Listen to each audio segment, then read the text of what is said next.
Mbese wakora iki kugira ngo ureke kubyara umwana upfuye?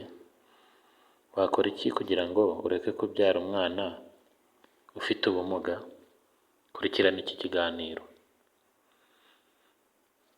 Bimwe mu bintu wakora kugira ngo wirinde kubyara umwana ufite ubumuga. Ndabashimiye, mukurikirane gahunda.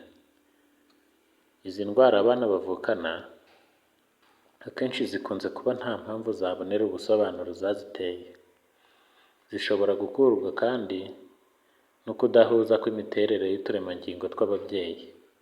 Ibituruka ku babyeyi akenshi bikunze no gukurikirana mu bisekuruza, ugasanga hari umuryango ufite kubyara abana bafite bene ibyo bibazo byo kuvukana ubumuga.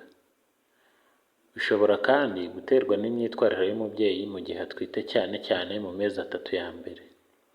Muri iyi nkuru tugiye kubabwira ibyo wakora kugira ngo utabyara umwana ufite ubumuga.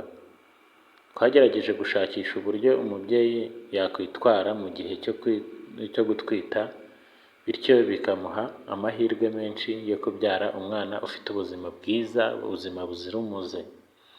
Nubwo rimwe na rimwe hari indwara ziba ari karande y'umuryango ku buryo nta kuntu wazirinda, ariko mbere yo gufata umwanzuro wo gusama ni ngombwa kwisuzumisha ukamenya niba nta ndwara cyangwa ibindi bibazo by'ubuzima waba ufite. Ibi bigufasha kumenya ko uhagaze n'abaganga bakakugira inama bakurikije uko umerewe. Niba hari n'ingaruka imiterere y'umubiri wawe zagira ku mwana utwite, bakaba babikubwira hakiri kare ndetse bakagufasha kwirinda ibibazo bitandukanye umwana wawe yavukana.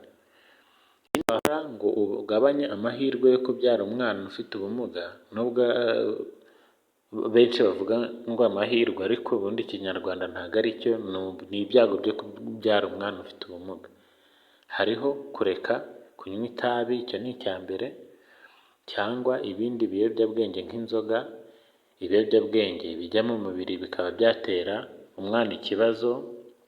Kurya indyo yuzuye, icyo ni cyo kintu cya mbere gishoboka kugira ngo ubyare umwana mwiza udafite ubumuga, kandi mu gihe gikwiriye, ukajya urya indyo yuzuye mu gihe gikwiriye mu gihe utwite.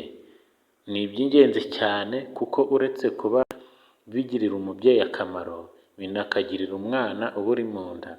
Kuba umwana atabasha kubona indyo yuzuye ari mu nzu bishobora kwangiriza imikurire, bikaba byanavanamo ubumuga mu gihe cyo kuvuka. Kugerageza kugira ibiro biringaniye, ntibibe byinshi cyangwa bike cyane, nabyo birafasha cyane igihe umuntu atwite. Iyo ufite ibiro byinshi bishobora gutuma ufatwa n'indwara z'umuvuduko w'amaraso na diyabete. Niba usanzwe ufite izi ndwara rero uri no ku miti, ni byiza kumenya uburyo uzabyitwaramo mu gihe utwite. Kwirinda ibintu byose bishobora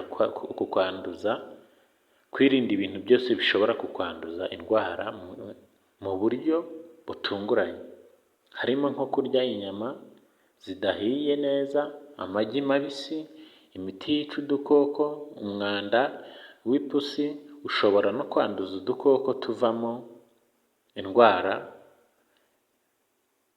umuntu. Kwirinda umunaniro, agahinda n'intonganya nabyo ni ingenzi cyane, kuko umwana bimugiraho ingaruka cyane iyo bibaye, bikaba byakongera ibyago byo kuvuka afite ubumuga. Nari Alphonse Niyomugabo.